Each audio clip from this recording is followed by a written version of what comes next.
Bueno, continuaremos con este pequeño repaso por conceptos propios de literatura de cuarto año. Ya vimos un poco de qué se trata esta cuestión del concepto de literatura, porque es un concepto complejo, porque es un concepto que tenemos que precisar bastante bien y no confiarnos de lo que dice el diccionario, etcétera.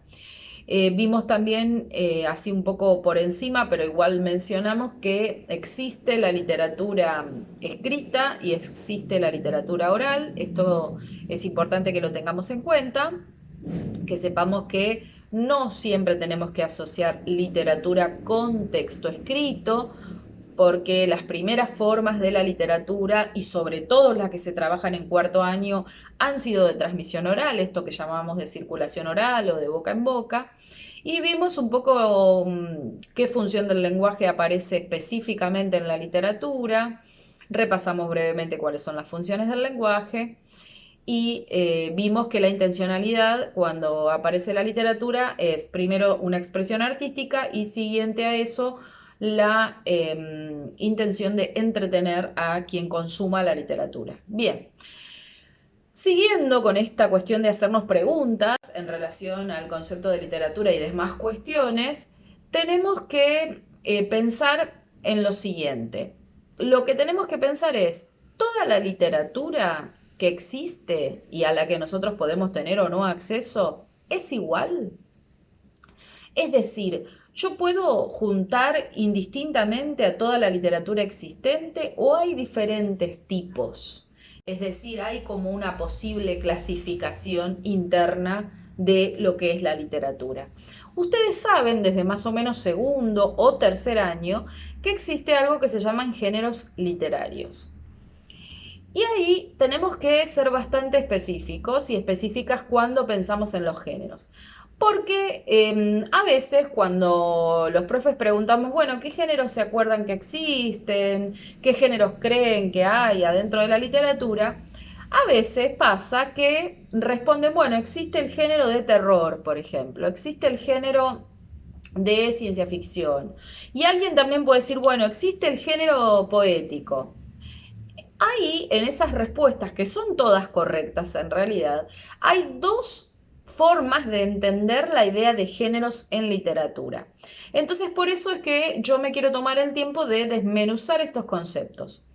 Cuando nosotros hablemos de géneros literarios, en esta materia vamos a pensar en la estructura del texto, es decir, vamos a pensar cómo se dividen, cómo se organizan los textos literarios de acuerdo a su forma, de acuerdo a su estructura. En la clase del jueves, ese en el que fuimos pocas personas, hablamos un poco de qué era la superestructura y cómo yo puedo reconocer si un texto es narrativo, poético o dramático sin siquiera ver las palabras que tiene escritas. Solo por la forma yo me doy cuenta, ¿sí? Que es poesía, por ejemplo, si está escrito en verso, es decir, en el medio de la hoja. Si ocupa toda la hoja, está escrito en prosa, entonces, bueno, muy probablemente sea narrativo. Bueno, a esas cosas vamos a atender cuando pensemos en géneros. A lo otro, a eso que nombré yo recién como género de terror o género de ciencia ficción, lo vamos a mencionar de otra manera, a lo que me voy a referir inmediatamente después de charlar acerca de los géneros. Los géneros entonces literarios que vamos a considerar de acuerdo a la forma del texto, a la estructura, a los elementos que conformen al texto, son básicamente tres. Vamos a arrancar por el que más conocemos, el que solemos leer más en la escuela o en la vida misma. Ese es el género narrativo. Lo primero que yo veo de un texto narrativo es que está escrito en prosa, es decir, ocupando toda la hoja. Lo siguiente que voy a anotar en un texto narrativo es que tiene narrador, es decir, tiene una voz que me cuenta la historia. Nosotros ya sabemos que quien cuenta la historia no es el autor, sino el narrador. Entonces, bueno, los textos pertenecientes al género narrativo están escritos en prosa y tienen narrador. Los tipos de narradores por ahora no nos van a importar, los vamos a dejar ahí en suspenso. ¿Qué otra característica tienen los textos narrativos? Bueno, tienen una forma muy particular de organizarse, de dividirse adentro. Vamos a ir como pensando de lo más chiquito a lo más grande. Yo un texto narrativo lo puedo separar en párrafos, en partes, porque algunos cuentos largos se dividen en partes, y en capítulos. Entonces, repasando, el género narrativo está escrito en prosa, tiene narrador, se puede dividir en párrafos, partes o capítulos, y por último voy a mencionar que podríamos incluir dentro del género narrativo a textos como mitos, leyendas, cuentos, novelas, fábulas, etc. Bien, ese es el primero de los géneros que vamos a repasar. El segundo va a ser el género poético. Otra vez, vamos a atender a la forma que tiene el texto. Bueno, o cómo está escrito. Bueno, el género poético está escrito en verso, es decir, ocupando el medio de la hoja. En el género poético yo no voy a tener un narrador, no voy a tener una voz que me cuente la historia, pero sí voy a tener una voz que se exprese. Si yo tengo un poema donde se dice, por ejemplo, me rompiste el corazón y te odio, esa persona o esa voz que dice me rompiste el corazón no es el autor o la autora, es una voz que se expresa. Esa voz se llama yo lírico, es como el equivalente al narrador, pero en el género lírico o poético. Siguiente cuestión, ¿qué otra característica tienen los textos poéticos? Tienen métrica y tienen rima. La rima es que haya sonidos coincidentes. Eso es muy evidente en poesías más clásicas y sobre todo en las canciones. Hay diferentes tipos de rima, pero ahora en este repaso no nos vamos a ocupar de ver cuáles son. Otra cosa que tiene es métrica, dije yo. Bueno, ¿qué es la métrica? Métrica, la palabra métrica viene de la palabra metro, que es una palabra griega que quiere decir medida. Entonces, la métrica va a ser la medida de los versos. ¿Cuánto miden los versos? Se cuentan las sílabas, hay todo un sistema bastante complejo al que no nos vamos a dedicar en este momento, pero sí es importante que sepamos que el texto poético tiene métrica y tiene rima.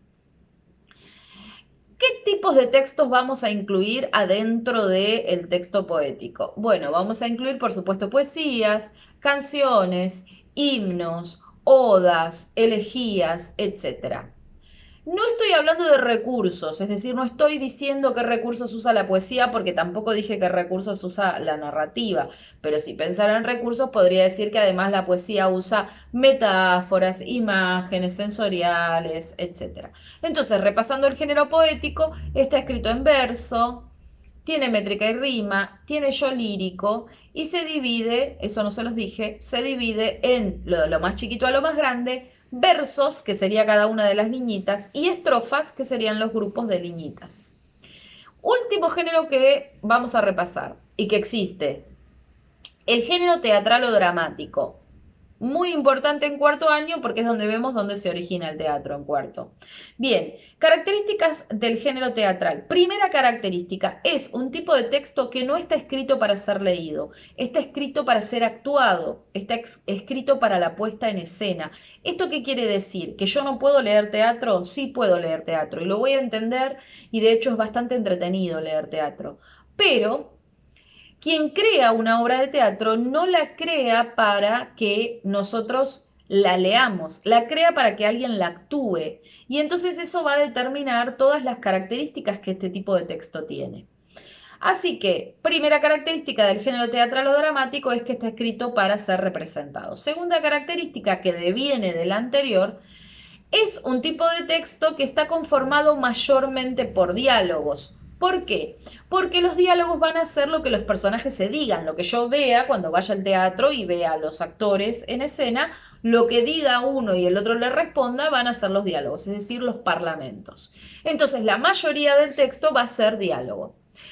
Otra característica, si es un texto que está pensado para la puesta en escena, seguramente el autor se va a imaginar determinadas situaciones y determinadas características del ambiente y de los personajes. Por ejemplo, se va a imaginar que un personaje viste de amarillo, que usa bastón, que tose o que tiene la voz ronca. etcétera. Esas cosas no van a estar en el diálogo, hay que aclararlas en algún lado para que cuando lo actúen al texto sepan que tienen que tener esto en cuenta. Bueno, eso va a aparecer en una parte específica del texto que se llaman didascalias o acotaciones. En general están en una letra diferente a la de los diálogos para que los actores sepan que eso no lo tienen que decir, sino que lo tienen que tener en cuenta para cuando actúen. Bien, siguiente cuestión, ¿cómo se dividen los textos teatrales? Vamos a hacer al revés que los otros géneros, vamos a ir de lo más grande a lo más pequeño. Bueno, el género teatral, lo más grande que tiene en sus divisiones es el acto. Los actos se marcan cuando sube y cuando baja el telón. Lo siguiente que vamos a encontrar en el género teatral son los cuadros. Los cuadros se marcan con los cambios de escenografía. Entonces, si los personajes están en una escenografía que representa una cocina, van a estar en un cuadro. Cuando cambie esa escenografía y se represente una habitación donde se duerme, va a ser otro cuadro. Por último, lo más chiquito son las escenas. Las escenas se marcan con la entrada y salida de personajes. Entonces, si sale un personaje de la escena, cambia. Si vuelve a ingresar, vuelve a cambiar otra vez. Entonces, repasando, actos, cuadros y escenas. Actos se marcan con el telón, cuadros con la escenografía y escenas con la entrada y salida de personajes. Hasta aquí los géneros. Y yo dije hace un ratito, bueno, pero existe la ciencia ficción, el terror, el romanticismo, el realismo, la gauchesca, etc. Bueno, no los vamos a llamar géneros. Durante mucho tiempo se llamaron géneros, pero generaban confusiones con los géneros literarios que acabamos de nombrar recién. Porque los que nombramos recién, los géneros literarios, hacen énfasis en la forma del texto. En cambio, en la ciencia ficción, el romanticismo, etcétera, tienen que ver con el contenido del relato o de la obra teatral o de la poesía. No tienen que ver con la forma. Entonces, para hacer referencia a esto que tiene que ver con el contenido del relato o de la poesía, aparece el concepto de cosmovisiones. En educación secundaria, en cuarto año, comienza la materia literatura. Anteriormente se llamaba prácticas del lenguaje. Literatura implica pensar de otra forma los textos artísticos literarios y analizar de otra manera los elementos que aparecen. Y los contenidos que se trabajan en literatura de cuarto a sexto año se organizan en cosmovisiones. Las cosmovisiones son formas de ver el mundo. Y entonces las cosmovisiones literarias van a ser formas de ver el mundo expresadas en literatura. Porque una de las cosas que nosotros tenemos que tener en cuenta es que la literatura se vincula con la situación o con el contexto sociohistórico. Es decir, no está escindido, no es algo que no está afectado.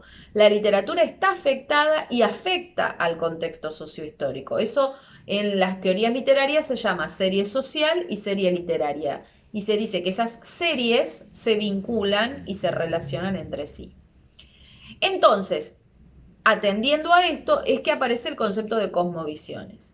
En cuarto año, las cosmovisiones que se trabajan son tres. La mítico-legendaria, que incluye mitos y leyendas. La épica, que incluye a todos los relatos épicos, tanto clásicos como medievales, y como los modernos, como podríamos pensar en superhéroes, por ejemplo. Y la cosmovisión trágica, que es donde se incluye la tragedia, es decir, el origen del teatro. Entonces, tenemos géneros por un lado que tienen que ver con la forma y cosmovisiones literarias que tienen que ver con el contenido del texto y qué visión de mundo representan esos contenidos. Por otra parte, y volviendo un poco atrás, pensando en el concepto de literatura, y atendiendo a estas cuestiones de los géneros y las cosmovisiones, otra cosa que me podría preguntar es si lo que se considera un texto literario siempre es igual o no. Y la respuesta es no. Lo que se considera o no literario se determina en algo que se llama canon literario. No es una lista física que yo pueda encontrar donde aparezca todo el listado de lo que es literatura, pero sí es una idea general compartida socialmente de qué se considera literario o no. El canon entonces literario incluye a todas las obras textuales, orales o escritas, que se consideran literarias en una época determinada, porque el canon cambia con el tiempo, es dinámico, es cambiante. ¿Quién determina que un texto sea literario o no? Bueno, influyen en la determinación del canon literario tres sectores. Por un lado, lo que llamamos sector académico, es decir, los estudiosos de la literatura, los que investigan acerca de literatura, o los que hacen trabajos de análisis sobre obras de diferente tipo. En segundo lugar, los lectores, o sea, nosotros que recibimos un texto y lo leemos como si fuese literatura o no. Y por último, los editores, que son los que ponen a circular textos. Esa gente edita como literario un texto o no. Hay casos, muchos, de textos que en algún momento no se consideraban literatura y en otros sí. O al revés, que se consideraron literatura en un momento y después se dejaron de considerar como tal. Por lo tanto, el canon va cambiando con el tiempo, porque van cambiando las consideraciones que se tienen respecto de distintos textos. Un ejemplo clásico son los diarios de Cristóbal Colón.